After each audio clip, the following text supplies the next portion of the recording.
I am officially ready. All right, cool. Sweet, man. Nice. Got the nice iced pink lemonade possibly over there. Something, man. My landlord slash roommate slash really good friend, he was swinging at Starbucks before coming home, Hell and it yeah. was like, pick me up something. So it looks like he picked me up a butterfly lemonade from Ah, Starbucks, which seems beautiful. like, yeah, it's got like, it's pretty, it's light, it's airy, it's got some mango bobas at the Got bottom. some beautiful stuff happening at the bottom. Yeah, we got some pearls, you know. Well, nice to meet you, man. You too. I'm Pugsley. Everyone calls me Pugs. I do merch for Kaonashi, but I've been around the scene for a really long time, and it's kind of Cool. cool, you know, since I've started working with Kaonashi as their merch guy. It's kind of cool seeing all these bands that I was seeing when I was 15 years old, 14, 16 Uh-huh. years old. And now I'm like almost 40. And I'm like sitting down and sharing chips with like Thomas from Fall of Troy, Yeah, yeah, yeah, yeah. or I'm hanging out with the guys from Coheed, or I'm like, chilling with Colin from Twitching Tongues, and it's kind of crazy, like because like all these bands, like Fall of Troy, Coheed, Circus Survive, all these bands all started in the early 2000s, and that's when the big music was like emo, pop punk, screamo, post hardcore, metalcore really started coming, Yeah. and I mean that's around the time that you guys fucking started coming out. 2001. So first of all, I just want to kind of get this out of the way. I think it's really cool that I'm sitting here talking to you. Uh Ah. I was a fan of you guys when I was a younger cat myself.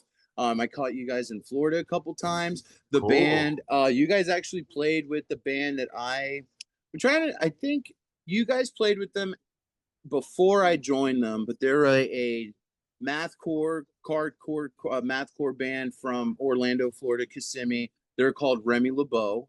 Okay. And you guys actually played with Remy LeBeau almost 20 years ago.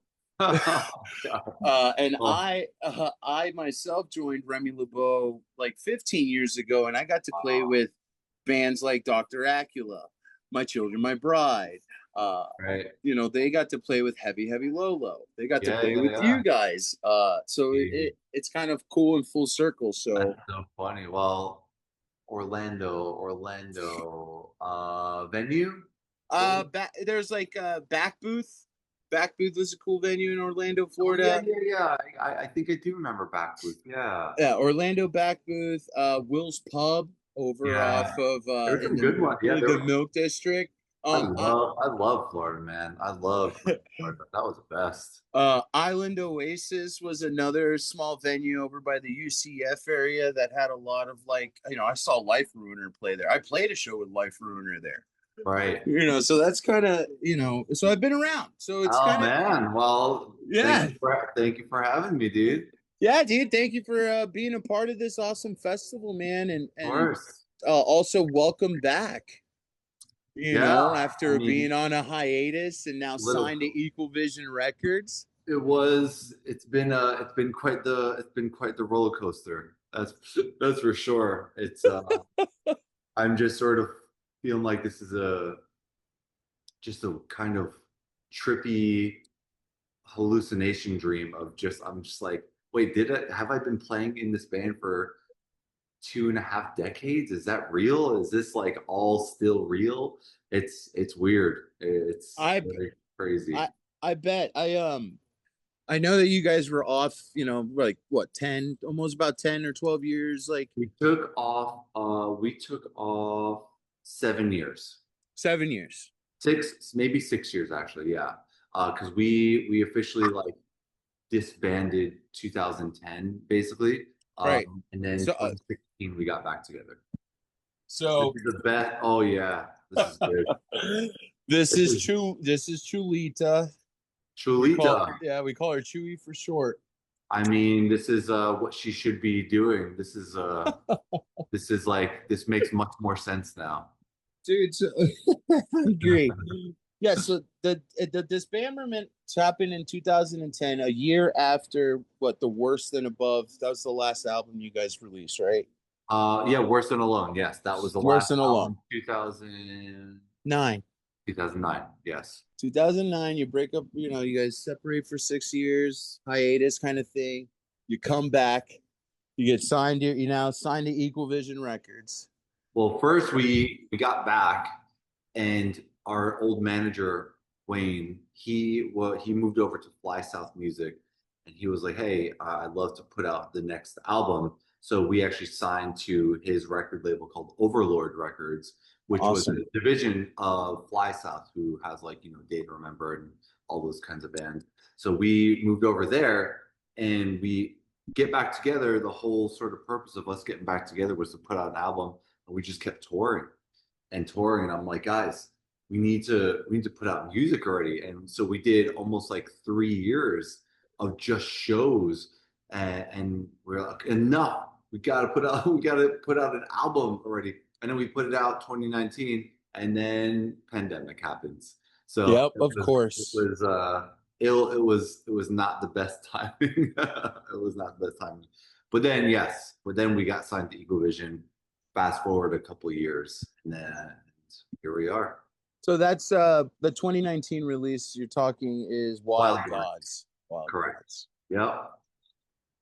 Yeah, So I was bumping that this morning because I hadn't listened to you guys in quite some time, and there have been some interesting moments throughout my life where like small things would trigger like a number 12 Look Like You memory. yeah, Um, yeah, yeah, yeah. like there was a PlayStation game that it was, I think it was called like 13, or it was like a shooter game. It was like an animated shooter game, but the way that they did the X and the 3 and everything Oh, that's cool. That's cool. reminded me of the album cover and how you guys were using the Oh, Roman yeah, yeah, numerals in yeah, that sense for that. I was like, yeah, bro, that's a number 12 rip. Like, yeah. Well, so it's funny because like it is.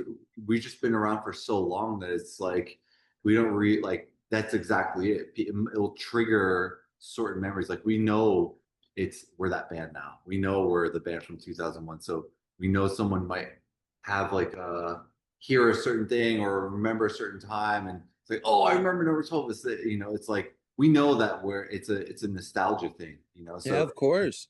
why it's still kind of fun to just sort of, I don't know, come back and play and write whatever it is that we want, because the history of us is never going anywhere, and we're always going to sort of be in the people's peripherals no matter what. It's not just like this new thing where there's just so much competition, there's so many fans, there's so much this and that, which I love, which is cool. But like for us, it's cool that people can just be like, oh yeah, I remember like a cat, or like, oh yeah, I remember my Sharon. Oh, like that's always a fun conversation. Like, I listened to you in 2000. I'm like, oh God. It's like, Right. It's kind of crazy. Like, think about it, like almost 20 years ago when you guys were playing and hitting the roads. And now, I'm pretty sure, some of you guys are probably fathers, seeing old, no, if you we're got, not. No, no. no fathers here. Oh, wow. Yeah, Okay. yeah, yeah.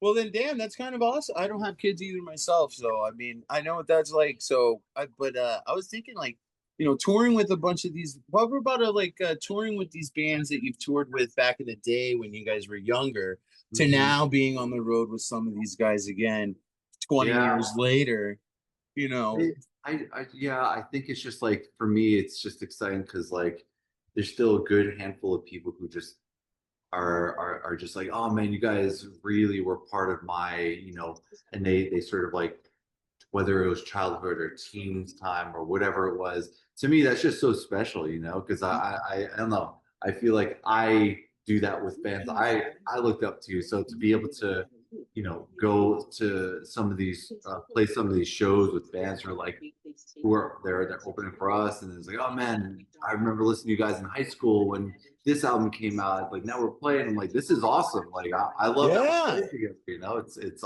I love Well, it. you guys were extremely influential for that whole movement in that era. There are so many crazy, like a lot of different bands and sounds were really coming out of there, and we had a lot of like the crab core, and you know what God. I mean. And Yeah. we had stuff like that, and it wasn't really, you guys were really coming out with the math tech.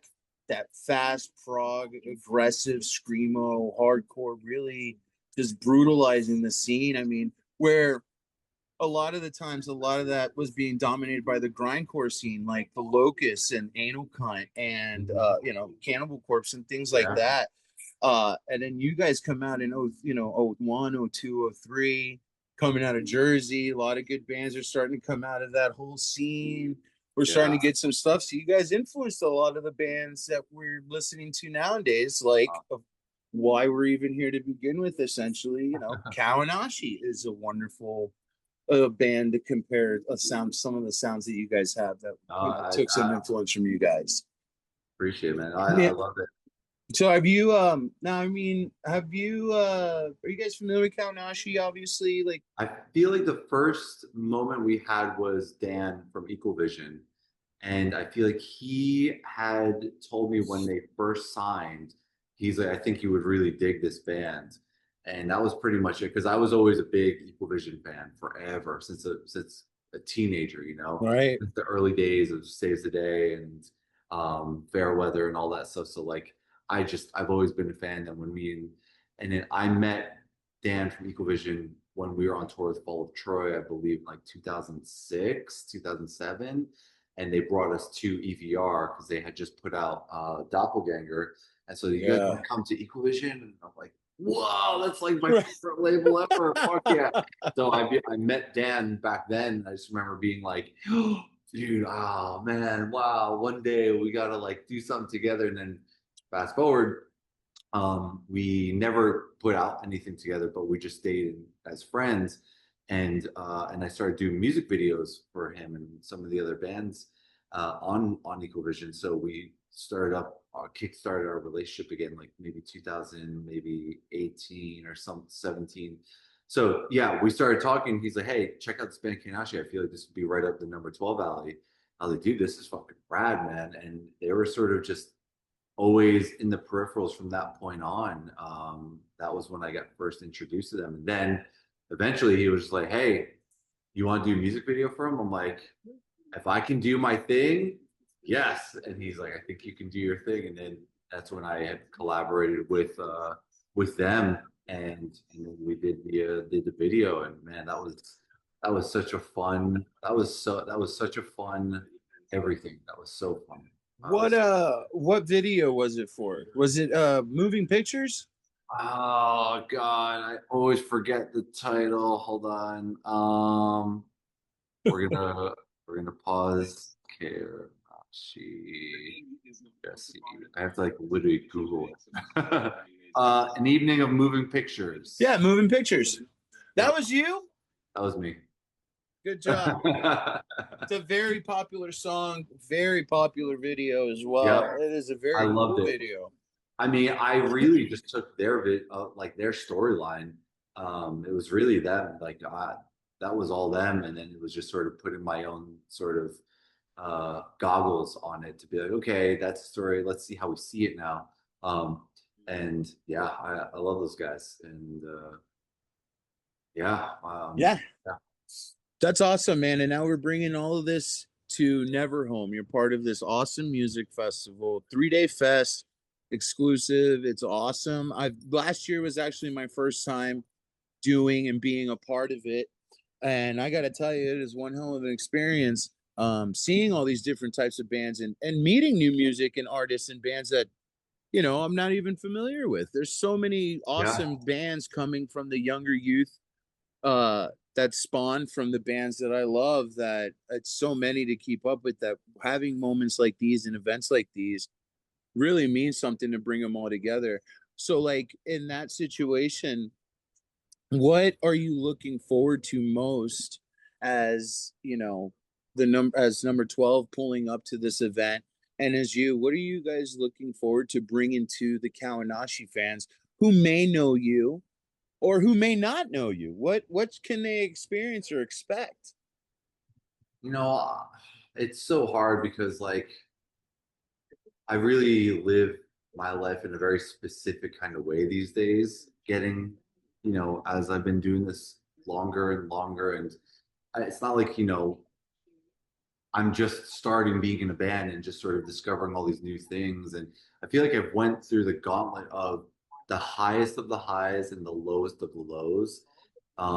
Thousands of shows and trying to just sort of like figure out what my bigger takeaway is with everything. Hmm. And to me, for the fans, it's like, you know, I don't know. I don't know what I want to like them. I don't know what I want them to take away. I don't know what I want them to experience. I just feel like, for what KO's doing with the fest, I just love like I love the guys and I just feel like I just love getting everyone together to just hang out. Yeah. Like Yeah. I want to have a big hangout, and then if we happen to play music, that's awesome. That's great. But like to me, I don't know. I just kind of want to have a good hangout, and I don't know that again, like going through everything that I've went through and all the stresses of you know oh, we need to sell this many tickets, or oh, we need to draw this many people. Oh, we didn't sell this much merch, or oh, we didn't get this tour. Oh, we didn't. Like, there's so many levels of stress that like you that just come with being in a band in 2026 now. And Yeah. I don't know, I feel like I've just sort of with like all my everything, just my life experiences. I feel like what I really want is just for everyone to just kind of hang out and just really have a good time. Whether they let, because I know here's the thing, I know when we started this band, we knew for a fact it wasn't for everyone, and we never pretended that we could be a big band, or we never. It was never about that. It was just we were having a good time playing this music, and people wanted to hang out and we can play music too and they wanted to watch. That's sick. That's awesome. And I feel like this festival is exactly that. Like we love the KO dudes, all the other bands, and we get to go to Philly for the day, go have this big festival party. And it's like, hey, let's go play some songs. Actually, let's go do that. So as long as everyone's just having a fucking good time, Yeah. that's it. I think it's just I want everyone to have a good life experience that day. That's it.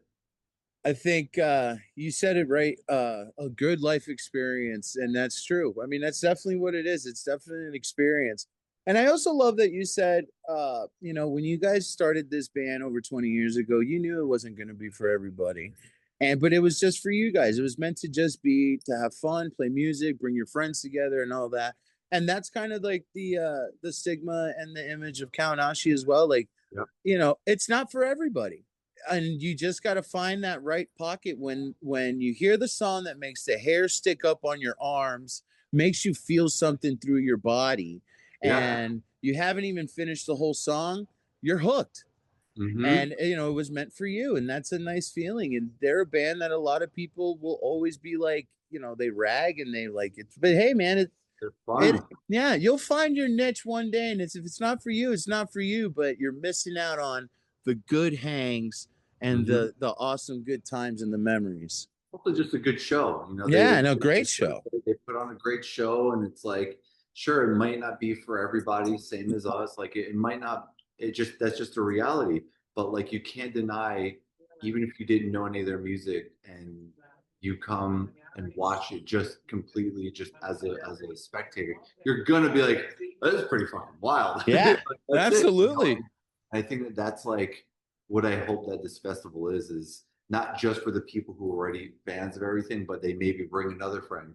And it's like, oh, just come hang out. It's kind of crazy. It's kind of hard to describe. Just come see.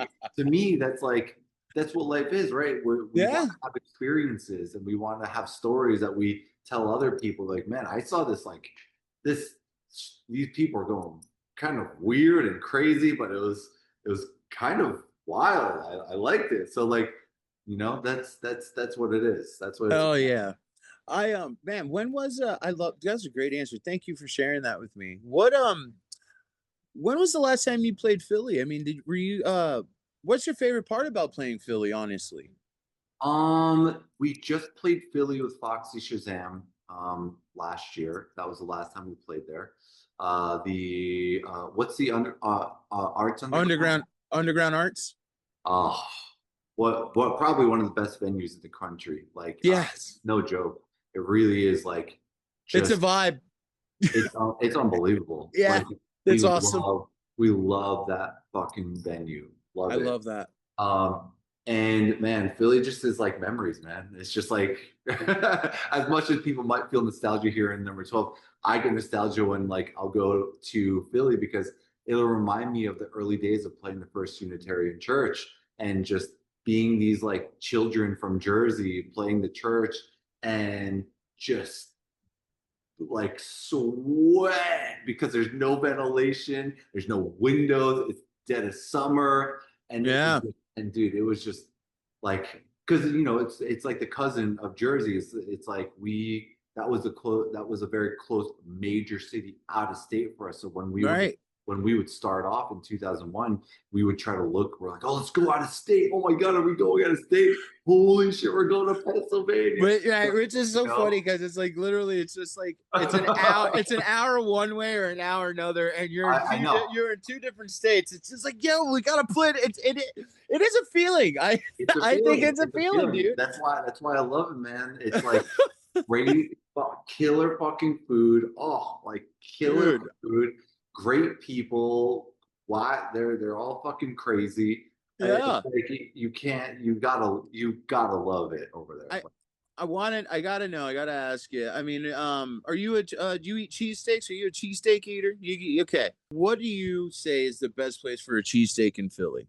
I'll be honest. I have yet to find one that I'm like, whoa. So if anybody wants to come up to me and be like, hey, I want to take you somewhere, and if it is as good as anything I've ever had, I will buy the food for whoever takes me there. Because Dude, I've you heard had it right here, some. people. You I've had heard it some. right here.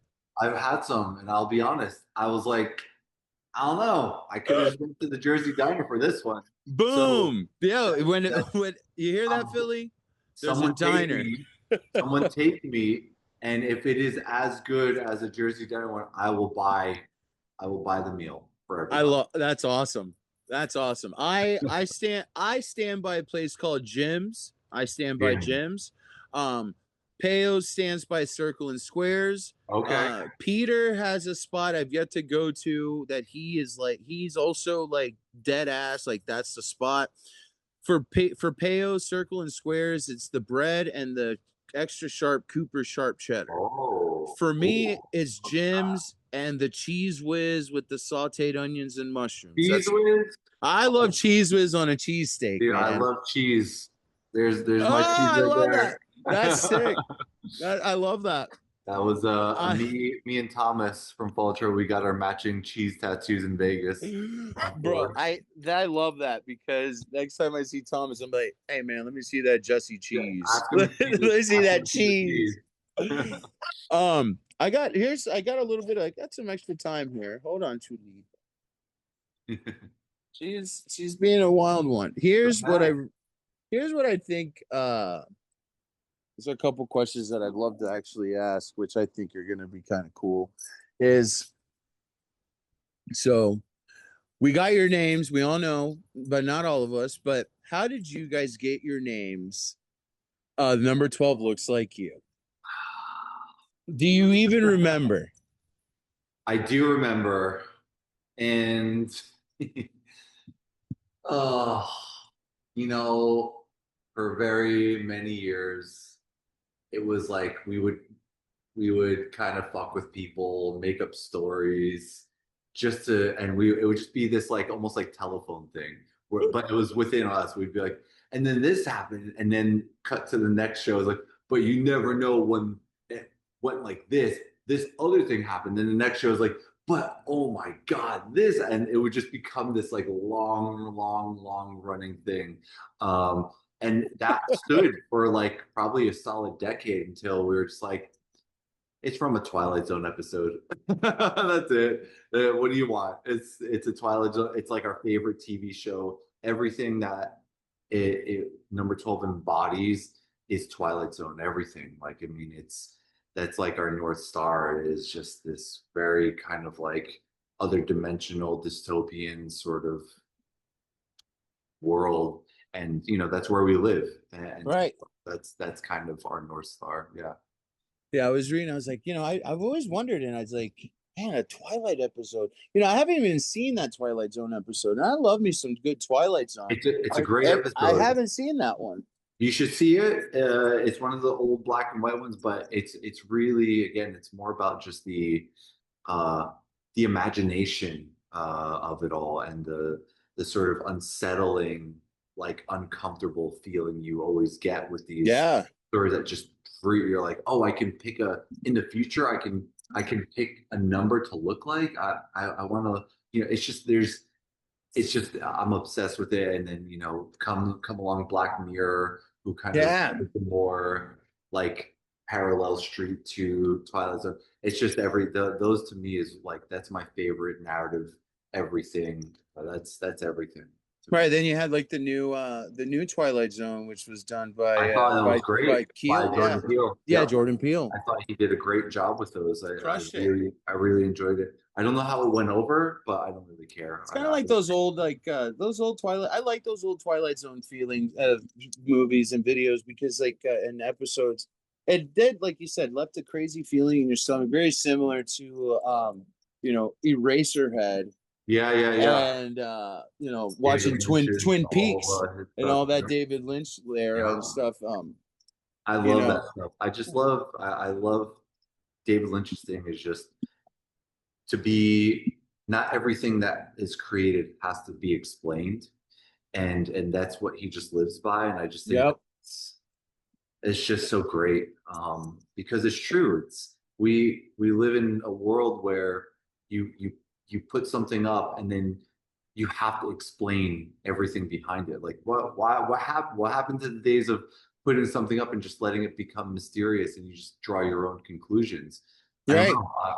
know. I miss the idea of the great and powerful Oz without looking behind the curtain. And there is a lot of Black Mirror episodes too that do exactly that. They won't really explain certain twists and turns, and numbers whole looks like you. That's what the name really represented. We didn't have to explain it, I and love that. we just had it on the shirt, and people would go up to a fan wearing it and go, the number 12 looks like me. Like, what are you talking about? I don't get it. And and as I don't really get it either. So Right. it's just a tradition that we have to carry, is to be not be afraid of mystery. I love that. Hell yeah. So second question. Uh the I know that the story behind put on your rosy red glasses is to follow what I believe what was it, a serial killer, a murderer, correct? Albert Fish. Albert Fish. Okay. I was curious. I was like, I wonder what this is about because I know it's about the serial killers, all that, but I was curious of who it was and who is Albert Fish. I wouldn't say it's all about Albert Fish. I think it's maybe the album is a highway, and that's one of the exits is Okay, Albert Fish. I love So that. you're kind of on the highway knowing it's coming, and so there's little influences here and there of it. But Albert Fish, it's just the thing of the classic human story, or like the classic human sort of gravitational pull of us wanting to see. We don't want to. We're so attracted to darkness, and we're so attracted to tragedy and things in this gruesome, morbid world. And at that time in 2001, there wasn't really many things of. Now you see Netflix as every other fucking day is another Netflix serial killer documentary. Yeah. It's like everything. But back then, it was this just very fascinating thing that Yeah. somebody could just be so. It was just so disturbing, and it was just so shocking that we were just like, man, like, could you believe someone actually did this? And Yeah. it's just more of the intrigue of it all. You're watching this train wreck and you just can't turn away. You just keep listening, you just keep watching it. And so he's just He's a very notorious serial killer, and they've made Okay. multiple documentaries, TV shows. I'm sure Ryan Murphy will come out with some Albert Fish, Albert Fish thing. But he was just one. He was just one of the crazy fucks, along with everybody else who did. He was um, cannibalistic. He was everything awful that you can imagine. Jesus. And it was, and when people are like, oh, is that what you represent? I'm like, no, No. it's because Netflix putting up a crime doc. Is that Netflix being represented as like serial killers? No, No, no, not at all. but it's just because I'm screaming and we're all fucking going crazy that people just assume, oh, you guys must be into. I'm like, give me a break, get out of here. I gotta tell you, man, Jesus and Tori, off the chain. I love that track. Oh, But thank the you. way that you guys, I will say that the way you guys ended that album with Empty Calm into For Savatis the day, yeah. is A1. It's Thank still you. A1, man. I revisited this morning, man, and I was just like, I I was like, wow, this shit hits so much different now that I'm fucking 20 years older. And I'm like, I mean, just like listen to this. It's amazing. And I'm just like, I get to, we get to actually see you guys again. I'm like, again, I'm so happy that you guys are back, and I'm so excited that we get to share this moment with Kaonashi and Yeah, bring it all back again, man. Is that we're in a time machine, and we're we're yeah, coming back. Everybody's coming back. yeah, All we're the all heavy coming back. hitters. Listen, we're all just having a party. We're having a party down in your guys' home. I love that. We're gonna end it with this. What are your three favorite Kaonashi songs? My God. Well, obviously the one that we were just talking Yeah, about. moving Um, pictures. I'm so bad with titles, especially their titles, because they're so long. But there is the other one that they did the video for. It's a bit of the oh my God, I always forget it. It's more of the poppier one with the singing. Uh, There's uh it's got the sun in the background. Oh my God. I think it's either Straycations, I believe. I think they did a video for Straycations, or I think they did a video for That song is an Banger of a absolute Ripper, banger. right? Absolute. I was just I got the early listen and watch on it from Dan. I was like, dude, this is like next level shit. Like I love that. I was just Um, talking to Zach from Unmas yesterday, and he said the same thing. Straycations. absolutely. Oh my God, That so e- that EP is amazing, honestly. The EP with Straycations, Hourglass, Blood Red Camry, all that. I love it. That EP is really something else because everybody's used to all the really hardcore stuff, all the aggressive and the prog, and then you which get is to cool. that. They get to that EP, and it's like, wait a minute, it's like I love that. Kaonashi can bring this out too, and Peter I can think bring it's like, great. hey, I I agree. really, I think that that stuff is like honestly fucking killer. Like I love it. Oh man, well, I'll tell you, if you could write your own Twilight Zone episode, but it's got to be like you got like 10 seconds. What would you do? Jesus. This is awful. This is horribly awful. From let's see. Where would you start it? If Twilight Zone episode doesn't have to be 10 seconds. What is your Twilight Zone episode? My Twilight Zone episode. What's crazy is I have this my notepad in my phone with all of my ideas, and literally I know for a fact I have so many ones. I would say the one concept, but it's become so real that I'm actually trying to turn it into a script as we speak. I love that. And I can't even reveal. I actually can't reveal any of it because it's connected to something I can't talk about, but it's my most Twilight Zoney kind of thing. Awesome. But you know what? How about Chewy? Chewy? Yeah, The dog? Julita. Yeah, Chewy? she's Chewy?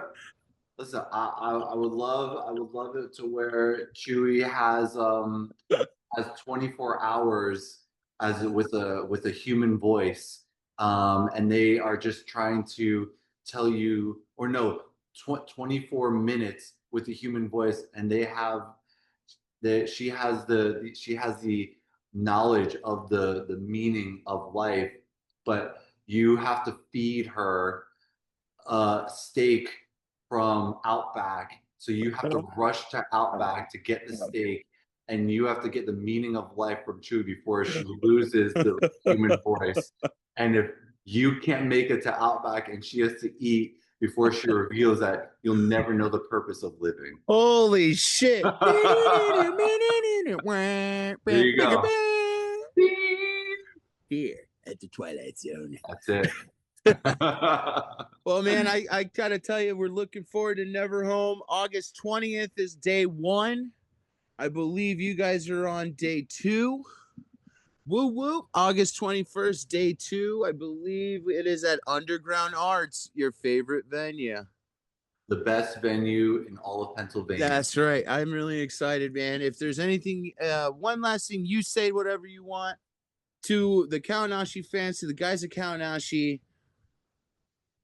I just love. They just got to not stop. They keep the good positive energy. That I think we have to do our job at it, this scene that we've all built together. Oh yeah. We can't. I think we just need to be very mindful of letting the outside noise influence whatever it is that we were born to do. And I think that they're a band that needs to carry that on. And as we've done, as the people we've been following, we pass the torches. I feel like we have to just not be influenced with the stuff, the shit that's happening right now, because it's just not even. I'm not even talking about this political. I'm just saying, like, in general, everybody has a voice more than ever right now. And when we were starting off, there wasn't really this sort of bigger platform, but now everyone has a voice, which is amazing.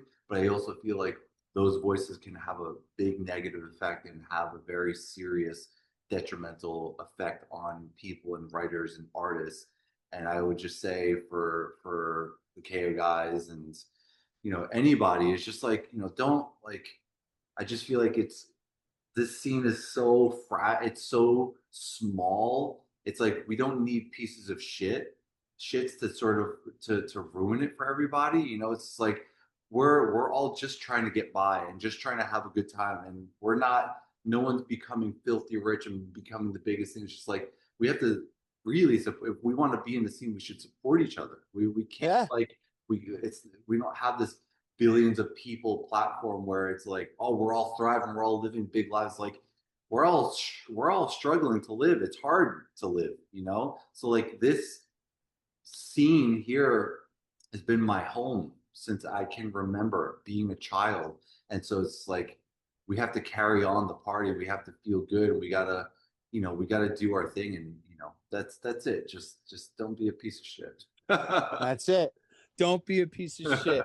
Well, Jess, it's really great talking to you, man. Again, I'm looking forward to meeting you in person. Cool. It's kind of definitely, dude. We're definitely gonna party. We'll definitely party, man. I'm a big 420 head. I love to smoke hash. I smoke weed. I like my whiskey. I'm not sure if you're into whiskey or any of that fun stuff, but I've actually been straight edge my whole life, so still. But listen, I love everyone having a good time. I love that. The one who starts the parties. I'm like, bring out the alcohol, bring out the good stuff. Like, let's get the party going here. Yeah, let's get loud, let's get crazy, and let's be one. You know? I'm with you, dude. I'm gonna enjoy it with you. It doesn't matter. Dude, I can't wait, man. I'm looking forward to it. Coffee and water, and we're good, man. And I got my Starbucks. There you go. Again, I got my VT Butterfly Lemonade Refresher. I believe the VT stands for Venti or Vermont. I'm gonna go with Vermont. Vermont Butterfly. Get your Vermont Butterfly. I think you need to shake that up a little bit. That's looking a little sad at the bottom. Yo, this has been the shit, man. Longtime fan. Really awesome being a part of this. Looking forward to seeing you guys. Awesome. Get your tickets this weekend, August 20th to the 22nd. We're going to see you at Never Home. I love you, Jess. And the number 12 looks like you. Keep an eye out, everybody. This is the time to catch these guys. If you didn't catch them 20 years ago, now is the time. because we are getting old and gonna die. Yeah, because we're getting old and we're gonna die. I love that. That's right. I'll see you. Come here, All right, man. you little crazy. Oh, She's right here. sign Say off bye by to cheer. Jess. Bye, baby. Woo! Bye, Hello. Later, bud. Thank All you right, so man. much. Talk to you. Thank Talk you. to you. Bye bye. Yeah.